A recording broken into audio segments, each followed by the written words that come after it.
3월 25일 수요일 아침 말씀의 시간입니다. 오늘 여러분들께서 통독하실 성경의 범위는 사무엘상 7장부터 10장까지의 말씀입니다. 사무엘상 7장에서는 사무엘의 치리와 블레셋을 정복하는 이야기가 기록되어 있습니다. 그리고 사무엘상 8장은 백성들이 왕을 구하는 장면이 나오지요. 무엇인가 그들에게 있어서 인간적인 지도자를 요구하는 하나님 앞에 나서는 이스라엘 백성들의 모습을 볼 수 있습니다. 그리고 사무엘상 9장에서는 사무엘과 사울의 만남이 그려져 있습니다.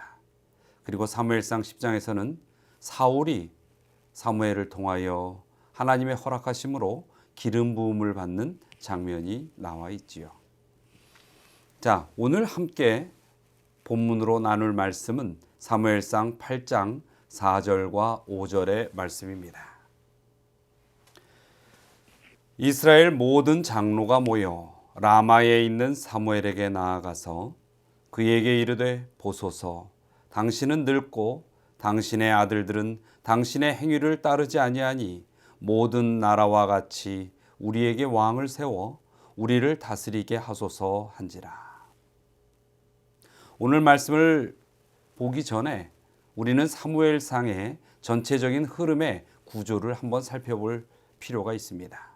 사무엘상은 크게 세 부분으로 나누어져 있습니다. 1부는 사무엘상 1장부터 7장의 내용으로 신정정치 최후의 사사라고 여겨지는 사무엘의 그 기사를 기록하고 있는 부분입니다.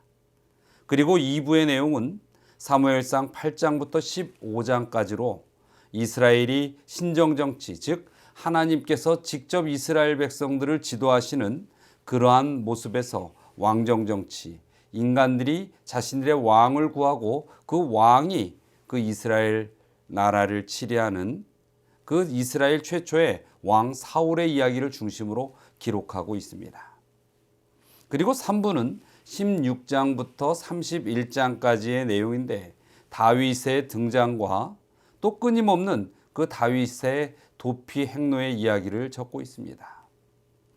이 다윗의 도피는 사무엘상 31장에서 사울 왕이 블레셋과의 길보아산 전투에서 사망함으로 막을 내리게 되지요. 자, 이렇게 구조를 이루고 있는 사무엘상 전체 내용들을 먼저 마음에 한번 생각해 보시고 이 사무엘상을 통독하신다면 훨씬 더 도움이 되리라 생각합니다. 오늘의 본문에서 보면 이스라엘이 신정정치에서 왕정정치로 넘어가는 그 부분에 중요한 열쇠가 담겨져 있는 기록입니다. 사울 왕은 역사적으로 볼 때 스스로 왕이 된 인물은 아닙니다. 세움을 받아 왕이 된 사람으로 처음에는 참 겸손한 모습을 그의 백성들과 하나님 앞에 보였지요. 그러나 이 사울 왕은 점점 난폭해지기 시작했고 급기야 자신의 생명을 단축하는 그런 종말을 맞이하고 맙니다. 그의 끝은 참 비참하였죠. 사울 왕의 그 왕위에 있을 때의 모습들을 면면히 살펴보면 그는 오만하게도 왕의 자리를 자신의 것이라고 스스로 생각했고 죄인의 길로 들어섰으며 또 마침내는 악인의 길로 향하여 걸어가는 그러한 아주 슬픈 그러한 인생의 모습을 보이게 됩니다. 자, 결과적으로 그런 왕이 되었습니다마는 왜 이스라엘 백성들은 이러한 왕을 그 이스라엘 백성들이 원했을까요? 우리는 사사에 대한 내용을 조금 더 깊이 생각해 보면 도움이 될 것입니다. 사사는 신정정치 시대에 하나님의 대리인의 역할을 하며 백성들을 다스리고 이끌고 또 그 송사를 최종적으로 판결하는 대법원장의 역할을 하는 사람이었습니다. 그래서 사사를 영어로는 저지, 곧 심판관이라고 일컬었습니다. 즉 하나님께서 세운 이 땅의 지도자라는 것이었죠. 대개 이 사람들은 흔히 마지막 사사하면 사사기에서 가장 마지막으로 나오는 삼손을 떠올리기도 합니다. 그러나 공식적으로 성경에서 이 마지막 사사는 사무엘의 두 아들인 요엘과 아비야입니다. 그러나 이 사무엘의 두 아들은 대가성 뇌물을 받고 그 자리에서 물러나게 되죠. 그렇기 때문에 실질적으로 성경에서는 그 역사에 있어서 이스라엘의 마지막 사사는 사무엘이라고 할 수 있습니다. 사무엘은 훌륭한 선지자이기도 하였지만 하나님께서 그 백성들을 위하여 세우신 마지막 사사이기도 했던 것이죠. 그 당시에 이 사무엘은 이제 나이가 먹고 사무엘의 아들들은 비리를 저지르고 그 지도자의 자리에서 물러나는 이 시점에 백성들은 이 사무엘의 아들들의 단점을 가지고 이제는 우리에게 이렇게 사사의 지도로 우리 백성들이 이끌려가는 것이 아니라 다른 나라들처럼 주변 국가들처럼 왕이 필요하다는 것을 사무엘을 찾아가 역설하며 하나님께 호소하는 것이었습니다. 그리고 왕을 요구하죠. 여러분, 하나님께서는 창조주이십니다. 그리고 우주의 주인이시고 모든 이 땅에 존재하는 것 가운데 하나님의 법을 세우신 입법자이십니다. 그리고 사사는 그 하나님의 세우신 법에 따라 백성을 이끄는 하나님께서 세운 지도자입니다. 비록 실패한 사사들의 모습이 있을지라도 사사의 그 직분 그 자체가 잘못된 것은 아닌 것입니다. 그런데 이스라엘 백성들은 이제 인간의 의지에 가까운 그런 지도자를 세우기를 원하고 왕으로 삼기를 원하는 것입니다. 그런데 이렇게 인간의 요구로 인하여 세워진 그런 왕이 하나님의 뜻을 잘 따랐으면 모를까? 사울로부터 시작된 이스라엘의 왕들의 그 역사를 살펴보면 그 이스라엘 왕들의 모든 통치의 모습은 악한 왕들과 실패한 왕들의 연속이었습니다.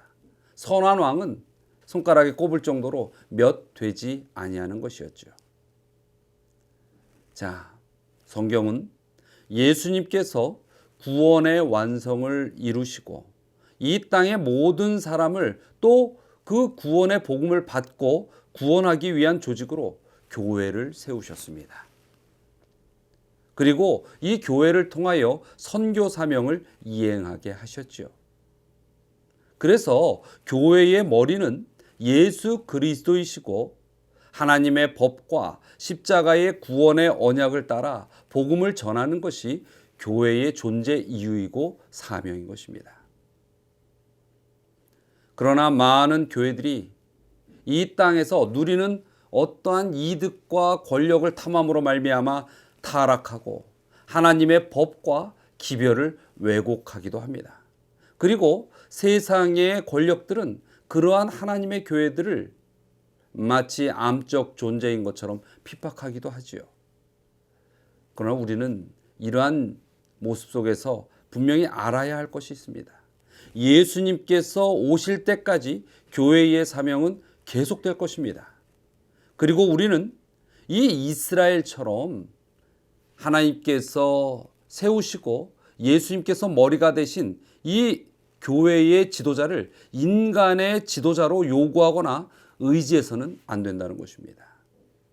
물론 이 교회에는 하나님께서 세운 지도자들이 있습니다. 목회자가 있고 또 장로가 있고 또 집사가 있고 또 모든 하나님의 거룩한 선택된 백성들, 그리스도인들이 있는 것입니다. 그러나 중요한 것은 우리가 맡은 그러한 하나님께서 세운 지도자의 역할은 사사의 역할이지 왕의 역할이 아닙니다. 왕이라는 것은 무엇입니까? 왕은 곧 그 나라의 법이다라는 이야기가 있습니다. 인간이 세운 왕에게는 그러한 사상이 있는 것이죠. 마치 자신의 의지로 어떠한 것을 세우면 그게 원칙이 되는 듯한, 어쩌면 민주주의를 주장하는 이 세상의 수많은 지도자들, 어떠한 그 총리나 대통령의 직분을 맡은 사람들도 혹시 그러한 신분의 오해를 가지고 있는지는 모르겠습니다. 그러나 하나님께서는 이 땅에 어떠한 법을 세우고 원칙을 세우시고 또 그 원칙에 따라 모든 것을 선포하시는 이는 하나님밖에 없다라고 분명히 우리에게 알려주십니다. 그리고 사사라는 것은 무엇이에요? 그 하나님의 법을 가지고서 하나님의 백성과 이 세상에 온전한 원칙, 의의 길을 가르쳐 인도하는 역할을 하는 것입니다. 이 교회는 그래서 예수 그리스도께서 머리가 되셔야 하고 예수님의 복음이 가장 중요한 진리의 기별이 되어야 하고 하나님께서 세우신 법이 온전히 의와 죄를 구분할 수 있는 원칙의 기준이 되어야 하는 것입니다. 그래서 여러분, 사람을 바라보셔서는 안 됩니다. 하나님을 바라보시고 하나님의 뜻에 따라 살아가며 그러한 의미의 교회를 섬기는 것이 중요합니다. 어떤 이들은 교회가 때로는 타락하고 때로는 세상의 이익을 탐하기 때문에 필요 없다라고 이야기합니다. 그것은 마치 지금 오늘 이 본문에 나타나는 이스라엘 백성처럼 사사가 옳지 못한 일을 했으니 이제는 사사가 필요 없고 왕을 주십시오 하는 이야기와 같은 것입니다. 중요한 것은 우리가 온전한 하나님의 뜻에 맞는 교회를 이루어가는 믿음이 필요하다는 것입니다. 그러나 중요한 것은 교회는 예수님 오시는 그 시간까지 분명 소중하고 존재하게 될 것입니다. 우리 사랑하는 서울중앙교회 가족 여러분, 오직 하나님의 지도에 따르는 믿음의 자녀로서 살아가시기 바랍니다. 그리고 그렇게 하나님의 원칙이 굳건히 서는 이 하나님께서 옳다 여기실 수 있는 하나님의 세우신 교회가 되도록 우리가 합심해야 될 것입니다. 참으로 우리는 인간의 왕을 세우거나 따르는 존재가 아니라 하나님을 우리의 왕이요 주관자요 하나님의 뜻이 우리의 원칙이 되는 그런 삶을 살며 또 그런 삶 속에 믿음으로 승리하는 우리 모든 성도님들이 되시기를 간절히 바라는 것입니다. 우리가 비록 이 코로나로 인하여 안식일의 예배를 성전에서 함께 드리지는 못할지라도 교회는 여전히 예수 그리스도의 재림을 준비하는 유일한 기관이라는 것, 하나님께서 세우신 집이라는 사실을 잊지 말고 각 처소에서라도 우리의 교회를 위하여 정말 열심히 전심을 다하여 기도하는 우리 성도님들이 되시길 바랍니다. 자, 우리 오늘 함께 나눌 기도의 제목입니다. 첫째는 우리 교회가 하나님의 원칙과 인도에 따라 사명을 다하는 교회가 되도록 기도해 주시기 바랍니다. 그리고 두 번째는 코로나로 인하여 이 어려운 시기에도 우리가 다른 이들을 도울 수 있는 그리스도인의 모습을 잊지 않도록 기도하시게 되길 바랍니다. 자, 그럼 다 함께 기도하시겠습니다. 사랑과 은혜가 많으신 하나님, 오늘 하루의 생명을 또 주님의 축복 가운데 허락하심을 감사드립니다. 온 세계가 질병으로 인하여 신음하고 있지만은 주님께서 주의 백성들의 심령을 붙드시고 주님의 교회를 온전히 붙드심으로 항상 주님의 의의 빛이 드러날 수 있는 우리의 생애와 또 우리의 교회가 될 수 있게 하여 주시옵소서. 결코 어떠한 상황일지라도 하나님의 원칙을 저버리지 않게 하여 주시고 하나님의 인도하심에 따라 저희들이 감당해야 할 사명을 내버려 두지 않는 헌신의 삶을 저희들이 살아가는 그러한 주님의 자녀들이 될 수 있게 하여 주시옵소서. 또 코로나로 인하여 이 어려운 시기 속에서도 우리가 그리스도의 사랑을 가지고 세상에 봉사할 수 있는 일이 있다면 그 일을 향하여 마음을 모으고 헌신할 수 있게 하여 주시옵소서. 오늘 하루의 생애 속에서도 주님께서 저희의 생애를 강권하시고 붙드심으로 승리할 수 있도록 분명 그렇게 이끄시리라 믿고 맡기오며 예수 그리스도의 이름으로 기도드리옵나이다.